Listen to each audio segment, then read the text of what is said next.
Imagine ser um fazendeiro brasileiro que vai ao campo todas as manhãs após meses de trabalho, aguardando a colheita.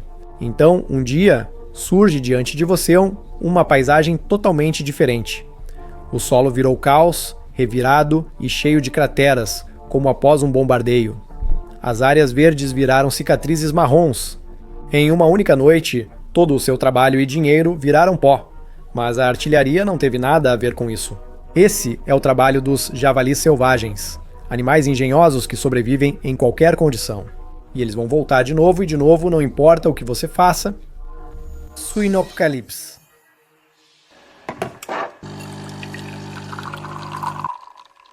Suinocalipse.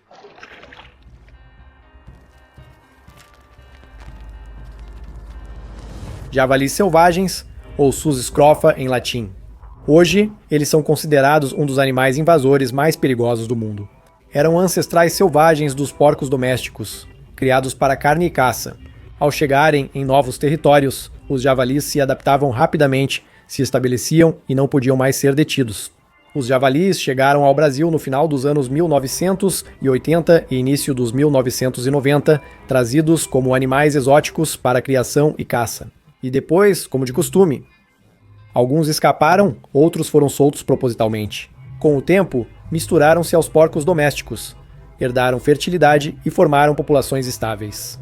Hoje, javalis estão presentes em todas as 6 zonas naturais do país, das florestas atlânticas úmidas às savanas secas do Cerrado. Já foram vistos em 20% dos municípios brasileiros, principalmente no Sudeste.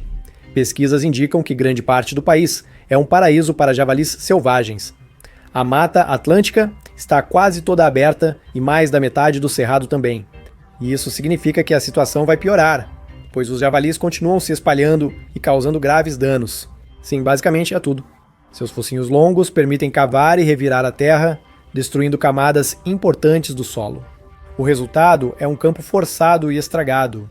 Em poucos dias, javalis podem destruir uma colheita de $1.000, tirando o sustento das pessoas. Mas o prejuízo não se limita apenas à terra.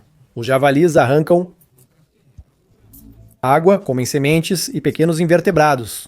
Isso preocupa especialmente na Mata Atlântica, uma das regiões mais ricas em espécies vegetais do Brasil.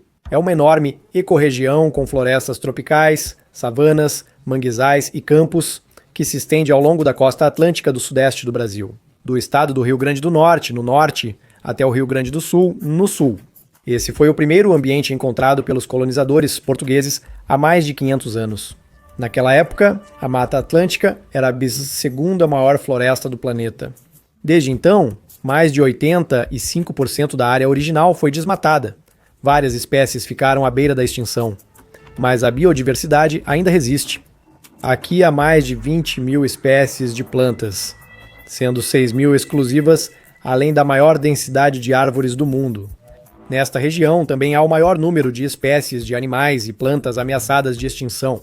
Javalis selvagens agem aqui, comendo tudo e destruindo o que não conseguem comer.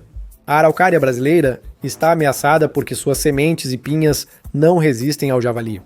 E isso considerando que essa árvore já perdeu 97% de seu território original, apesar de ser considerada uma espécie-chave. As sementes da araucária alimentam animais locais e auxiliam na regeneração da floresta. Se você não liga para espécies endêmicas das florestas brasileiras, veja outro fato. Os javalis impactam o clima. Ao cavarem e destruírem vegetação, liberam 4,9 milhões de toneladas de dióxido de carbono, 2 na atmosfera. Isso é aproximadamente o mesmo que 1 milhão de carros emitem em um ano. Existem cerca de 1,644 bilhão de carros no mundo, mas eles trazem alguns benefícios. Os javalis selvagens não. Mas o pior de tudo é que os javalis selvagens não apenas causam caos e destroem tudo em seu caminho, eles também são incrivelmente inteligentes. Porcos são considerados um dos mamíferos mais inteligentes do planeta, pois entendem instruções humanas e usam ferramentas primitivas. Também se sabe que eles podem usar informações visuais vistas em um espelho para encontrar comida. Cientistas ainda debatem se os porcos se reconhecem no espelho, mas eles entendem seu funcionamento e associam o movimento do cursor na tela às ações no joystick, como os chimpanzés. Nem mesmo os cachorros demonstram esse nível. Mas isso é apenas uma parte do potencial dos porcos. Por que os porcos aprendem tão rápido? Eles são capazes de procurar fontes de comida, água, criar lugares seguros para descansar e se orientar em qualquer condição. Calor, frio, seca, os porcos se adaptam a tudo. Essas habilidades os tornam verdadeiros mestres da sobrevivência. Quando porcos foram trazidos ao Canadá e fugiram das fazendas, ninguém se preocupou devido aos invernos frios. Será que os porcos conseguem sobreviver a eles? Eles não só sobreviveram, mas também se reproduziram e viraram uma praga incontrolável. Javalis selvagens logo aprendem a evitar armadilhas e ficam cautelosos quando tentam capturá-los. Novas estratégias de controle populacional são vistas por eles como experiências, não ameaças. Assim, os animais mudam o comportamento e ficam ainda mais inalcançáveis e espertos. Animais sofrem, pois porcos os atacam, principalmente jovens, e transmitem doenças perigosas também para humanos.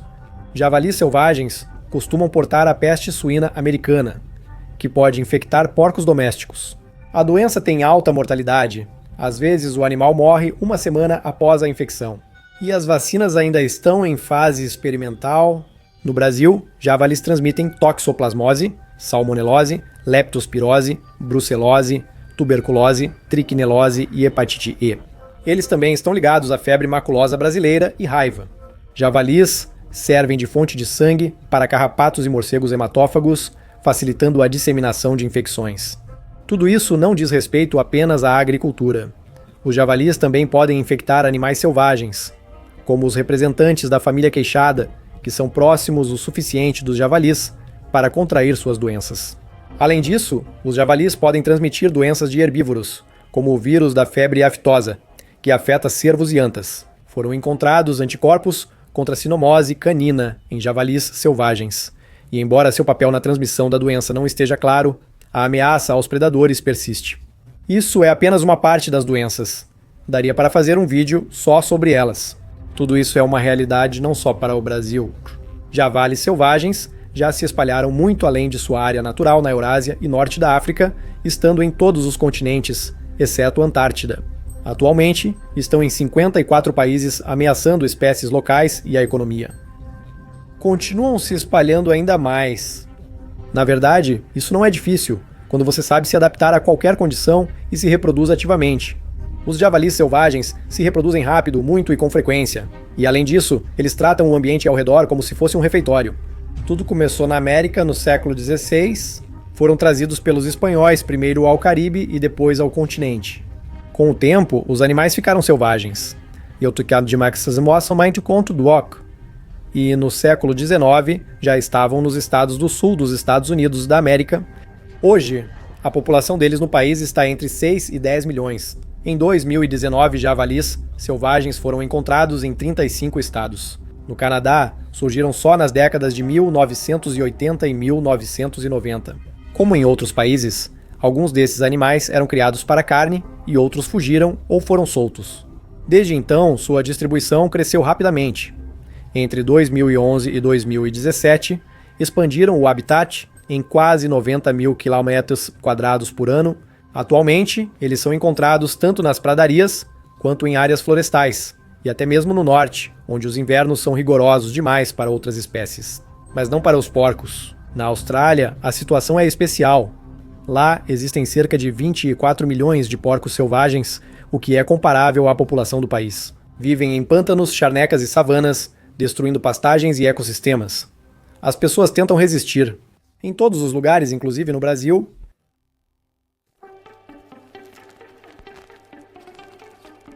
Fazendeiros no Brasil usam cercas elétricas há anos para impedir javalis de acessar plantações e gado.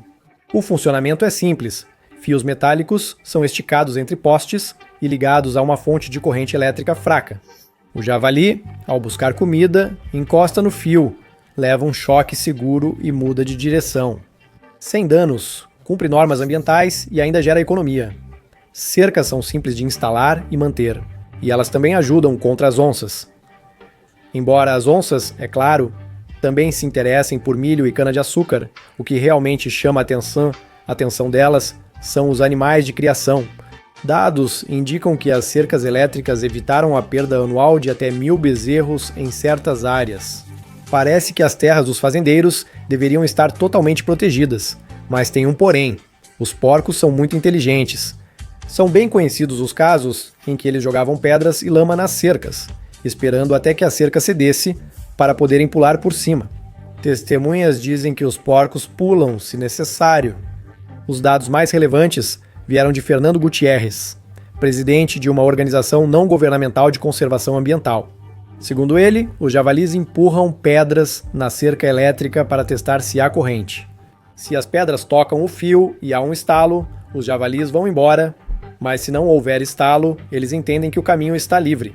Sim, os javalis selvagens estão prestes a entender como a eletricidade funciona. Mas falando sério, existe um estudo que mostra que nenhuma cerca elétrica protege o território. 40%, 50%. Em um experimento, cientistas chegaram a 64%, que foi o máximo. 1, 2 ou 3 cercas não bastam para deter javalis selvagens. São necessárias medidas mais complexas, como armadilhas mecânicas financiadas pelo governo. Armadilhas geralmente são instaladas onde javalis selvagens são mais ativos, como áreas de pastagem, descanso, alimentação e bebedouros. Há vários tipos de armadilhas, mas todas têm características em comum. Primeiro, todas devem ser resistentes e bem fixadas, pois javalis selvagens têm força para escapar. Segundo, todas são feitas de redes. E terceiro, tem portões leves que abrem só para um lado. O animal que entrou não conseguirá sair até que as pessoas o retirem. E claro, tem que haver uma isca. Caso contrário, por que os porcos entrariam? Mas a inteligência estraga tudo de novo. Porcos vivem em grupos e aprendem tanto com suas experiências quanto com as dos outros. Nem sempre dá para pegar todo o grupo na armadilha. Os porcos de fora logo entendem o que ocorre e veem a armadilha como sinal de perigo. A partir de agora, eles evitarão esse tipo de estrutura, e quanto mais velha a porca, menor a chance de ser capturada. Na maioria das vezes, são os indivíduos jovens que acabam sendo pegos, pois ainda não têm experiência suficiente. Se uma porca for capturada e seus companheiros estiverem próximos, eles evitarão armadilhas no futuro e podem até libertá-la por entenderem o funcionamento dos portões. A disputa pela isca pode atrapalhar. Os dominantes afastam os mais fracos, que podem ficar fora da armadilha. Isso é um grande problema, porque para controlar a população é necessário neutralizar todo o grupo. As fêmeas são especialmente importantes. Especialistas que se dedicam à captura de javalis selvagens destacam que são justamente as fêmeas que devem ser removidas da área em primeiro lugar. Como já foi dito, os porcos se reproduzem em uma velocidade enorme. As fêmeas, em média, dão à luz 12 leitões a cada 15 meses. Javalis selvagens podem se reproduzir já aos 6 meses de vida, e isso se repete continuamente. Para estabilizar a população, é necessário exterminar ao menos 66% deles. O ideal é até mais do que isso. Caso contrário, o número de javalis selvagens só vai aumentar. Nem armadilhas, nem cercas vão ajudar. Pesquisas científicas confirmam isso. Ainda há caça, mas não é tão simples. Esse método de controle é amplamente utilizado nos Estados Unidos. No fim, a caça só agrava o problema. Um tiro errado faz o animal lembrar da caça e evitar ainda mais os caçadores. Considerando os grandes grupos de javalis, a experiência dos outros também ajuda. Segundo estatísticas, o abate bem-sucedido é de 2 a 3% e em alguns estados é proibido. Javalis também são muito inteligentes. Eles ficam mais cautelosos e adotam hábitos noturnos, tornando muito difícil encontrá-los e eliminá-los. Às vezes, chega às tois em um ponto em que é preciso recorrer à caça de helicóptero. Caso contrário, simplesmente não é possível encontrar os animais. Eles se escondem em locais difíceis e sabem evitar as pessoas.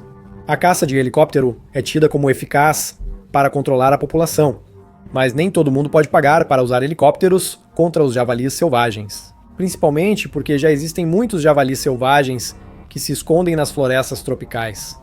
No Brasil, o controle não acompanha o ritmo de reprodução da espécie invasora.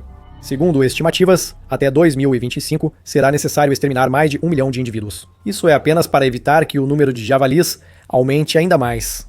Há também métodos populares e truques de fazendeiros. Por exemplo, Algumas pessoas espalham cabelos humanos ao longo do campo, coletados em salões de cabeleireiro. Os porcos sentem o cheiro de gente e tentam não se aproximar dali. Bom, pelo menos é assim que deveria funcionar na teoria. Outra versão diz que os cabelos entram no nariz dos porcos, causando cócegas e desconforto. Outros sugerem molhar o chão com urina humana ou pendurar panos com colônia para simular presença humana. Opções populares e mais incomuns incluem bitucas de cigarro, bolinhas de naftalina ou até mesmo urina sintética de lobo, um repelente que imita o cheiro de um predador. Às vezes, ligam um rádio alto ou conversam, simulando sempre haver pessoas no local. Mas mesmo que alguma dessas coisas realmente funcione, o efeito dura pouco tempo.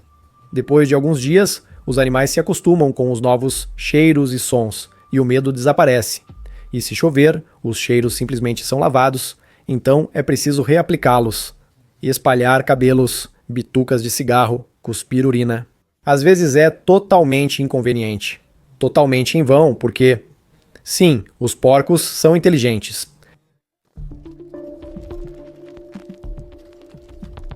Dizem que tudo começou com um fazendeiro no sul do Brasil. Seu nome é desconhecido, mas isso não importa. O importante é que ele cultivava milho, cana-de-açúcar ou soja. E tudo ia bem, até que uma noite os javalis apareceram no campo.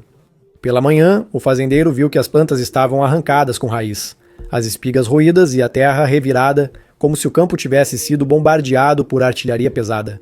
A colheita foi destruída. Vários fazendeiros, após invasões, abandonavam a terra para sempre.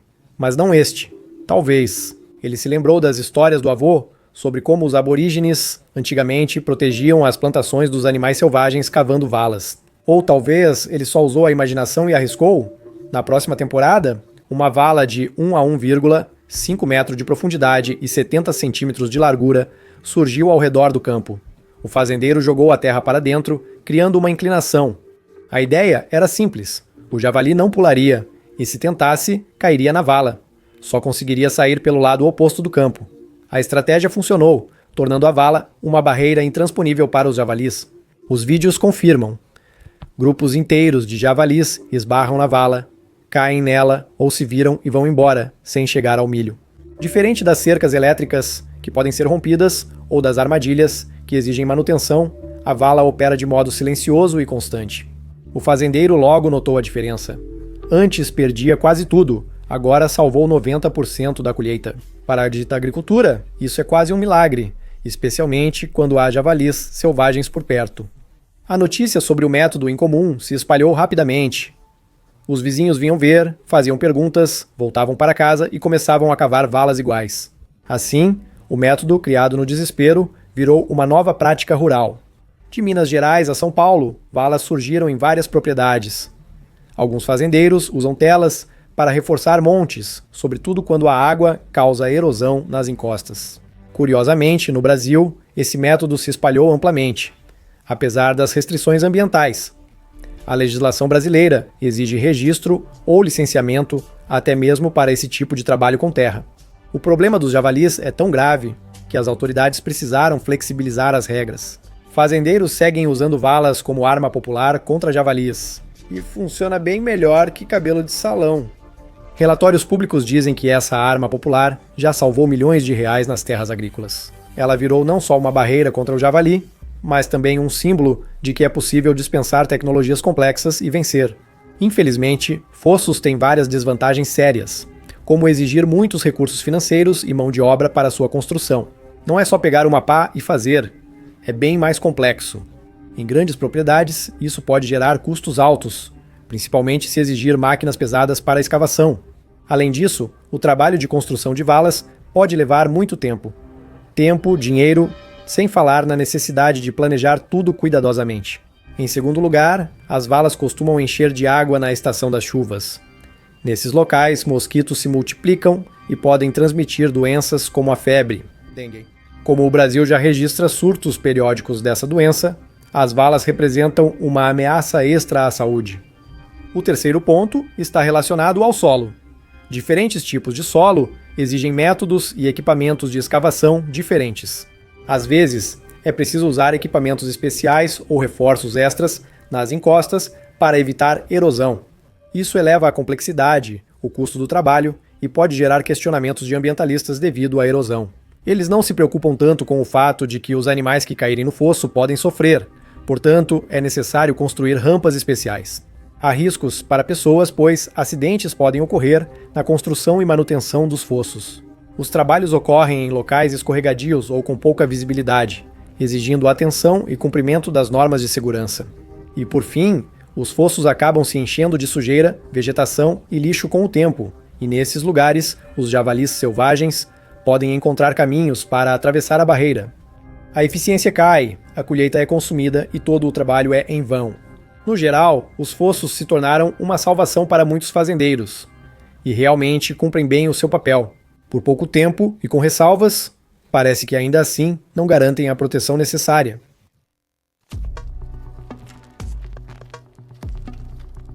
Parece que os javalis selvagens são invencíveis, que é impossível exterminá-los e nem mesmo parar sua reprodução. Mas não é assim. Kansas mostrou que o impossível é possível. Diferente de outros estados dos Estados Unidos da América, onde javalis selvagens aumentam, Kansas controlou o problema. O combate bem-sucedido aos javalis em Fort Riley, no fim dos anos 1990, deu início a tudo. Lá, foi utilizada uma abordagem abrangente. Armadilhas, caçadas noturnas e até tiros de helicóptero. Isso espalhou os porcos pelo estado e levou à criação de um programa de erradicação em larga escala. Fique atento ao raciocínio. Em 2006, Kansas e o Serviço de Proteção à Vida Selvagem dos Estados Unidos da América declararam guerra aos javalis selvagens. Em 2007, o estado destinou $225 mil para financiar 3 especialistas de campo que trabalhavam na erradicação da população. A cooperação com os proprietários de terras foi essencial. 99,9% concordaram em participar. Isso tirou dos porcos o esconderijo. O estado teve problemas com a caça esportiva, pois os caçadores faziam os animais se espalharem para outros territórios. A situação piorava, assim como nos estados vizinhos. Em 2006, o Kansas se tornou o primeiro estado a proibir a caça esportiva de javalis selvagens. Agora, apenas os proprietários de terras ou pessoas contratadas pelo governo podiam eliminá-los. Essa decisão também tirou completamente o sentido da liberação ilegal de javalis. Antes, os animais eram intencionalmente soltos na região, para depois serem caçados, mas a lei proibiu a caça e as solturas cessaram. O uso de helicópteros com atiradores profissionais também se mostrou um método muito eficaz de combate. No período de inverno, quando há pouca vegetação, os javalis costumam se reunir em grupos, e encontrá-los do ar não é difícil. Encontrar e eliminar. Qual foi o resultado? Em poucos anos, o Kansas foi o primeiro estado a reduzir drasticamente a população de javalis selvagens. Atualmente, 12 das 13 populações isoladas foram completamente eliminadas, e os cientistas acreditam que hoje restam cerca de 500 indivíduos no estado. Outros estados também adotam o método do Kansas, pois funciona de verdade. Será que ele chegará ao Brasil? Vamos ver, até breve.